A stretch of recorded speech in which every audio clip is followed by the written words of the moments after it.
The rest of your strategy. While stories are immensely powerful and have huge potential for marketers, they unfortunately do not work in a vacuum. And more specifically, that is to say that stories on their own are not enough to make a huge impact. That's because a story is only one small part of a much larger social media marketing strategy. And your social media marketing strategy is likewise just one part of a much bigger puzzle that is your internet marketing strategy. In order for stories to work, you need to have that initial following, as well as a good amount of trust and engagement from your audience.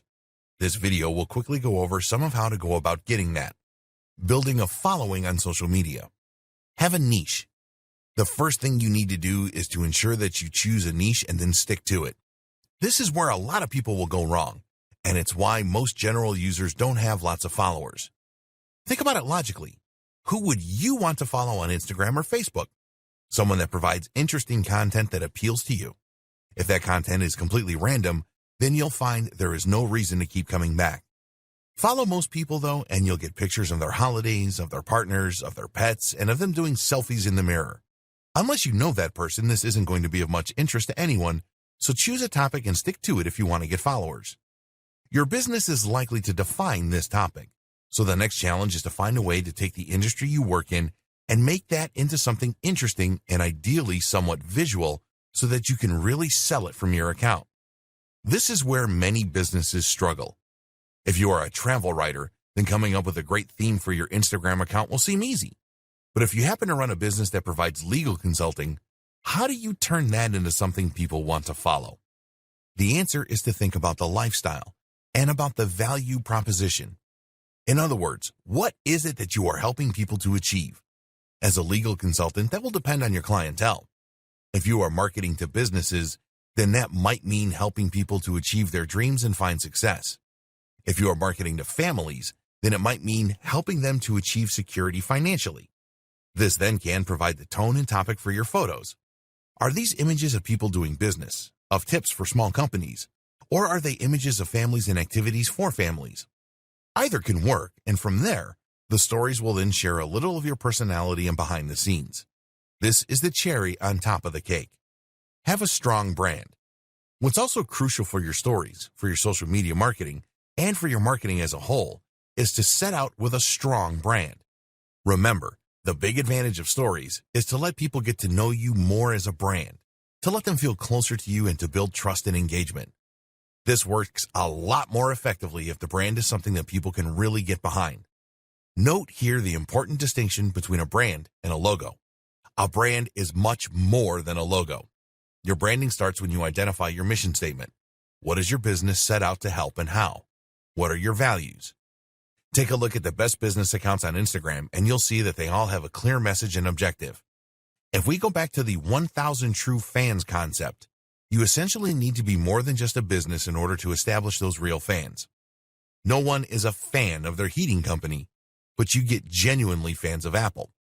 The thing is, there's no reason you can't be a fan of a heating company. Not if that company stands for being eco-friendly, being simple for customers, being convenient. Not if that company also does other interesting things and has a stellar social media account. Know your audience. Don't try to cater to everyone, and know what you're here to do. Create a logo that expresses this intent, and hopefully you'll attract the right kind of customer who has the potential for high engagement. This is the kind of customer who will watch your stories and who will become more loyal to your brand each time they do. Take good pictures or write interesting things. What's also, of course, rather important is that you take great pictures. We mentioned that this was somewhat important for stories, but for your general accounts it becomes much more crucial. Even if you choose a topic that interests a lot of people, you're not going to keep your followers very long if all your images are grainy and at awkward angles. As such, then, it's highly important that you also brush up on your photography skills. This is something that you can learn with a little practice and by reading up online. So put the time in to improve your craft and follow the tips from earlier in this training. The same goes for other forms of social media. If you have a Twitter account, then you need to tweet interesting and humorous things. If you have a Facebook page, then make sure that you are sharing interesting content relevant to your audience through it. The big takeaway: offer value. Make sure you are providing a good reason for people to follow you. Too many brands, especially older corporate businesses, will make the mistake of only ever posting about their own services or industry. Again, this is something that they think makes them somehow more professional, and they are often afraid to venture outside of that comfort zone. But think realistically. How likely would you personally be to want to follow an account that only ever posted about how effective its EPOS system is? You need to provide good content to ensure that the next time you post, your followers want to look. And remember, engagement is more important than followers. Be active and consistent. Of course, people are also going to stop following you pretty quickly if you never post, so you also need to make sure that you use the site often if you want to gather some momentum. And better yet, be active in liking other people's photos and posts too, and commenting. That way, people will come to see who like their pictures and you'll bring in lots of new visitors. Try to get into the habit of posting once or twice a day, and where this isn't possible, use automated systems and scheduling apps to keep a steady flow of content to your channel even in your absence. Tags. Finally, you need to make sure that people can actually find your site in the first place, which is where using the right tags comes into place. Tags work on Instagram just the same way they work on Twitter.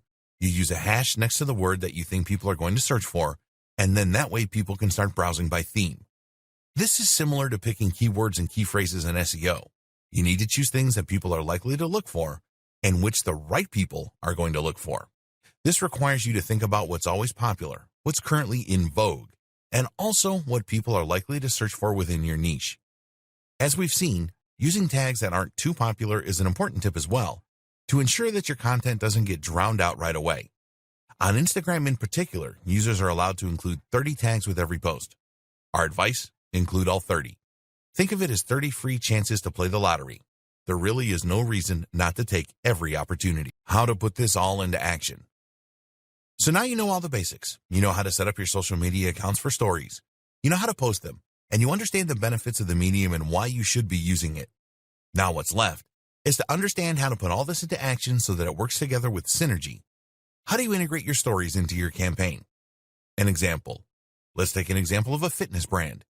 This fitness brand is the personal brand belonging to a sole trader that runs a blog and that sells personal training online. That seller is now going to use their social media platforms and their stories in order to reach the largest audience possible and engage with them on a deeper level. Start by creating your logo and your brand. Identify your buyer persona, the exact person you're selling to, and your mission statement. Then create a logo and site design that expresses this. Create a blog and post here every 2 days with relatively short 500-word blog posts. These aren't particularly SEO optimized, but aimed rather to work well on social with strong, eye-catching titles. Next, you're going to set up your social accounts. Try to get your company onto as many different platforms as possible and to use your company name and logo on every single one. The objective is to be everywhere and to be as consistent as possible with the image you are putting forward. You will then post to those social accounts regularly, making sure to provide real value as you do. It's these actions that will help you to start to build a following that views you as more than a simple product manufacturer or service provider, but as a brand with a set of ideals and a real mission statement.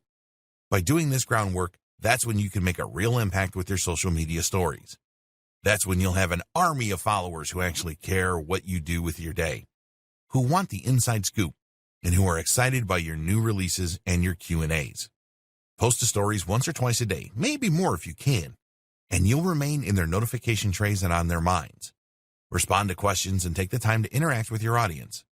If you can do all that, then thanks to stories and strong branding, you will have an audience that is more highly engaged and involved than 90% of audiences out there. Follow this up with the occasional story that promotes a product or that gauges interest, and you can convert some of those warm leads to buyers. And that is how you employ stories to their fullest. Good luck. It's time to write your own success story.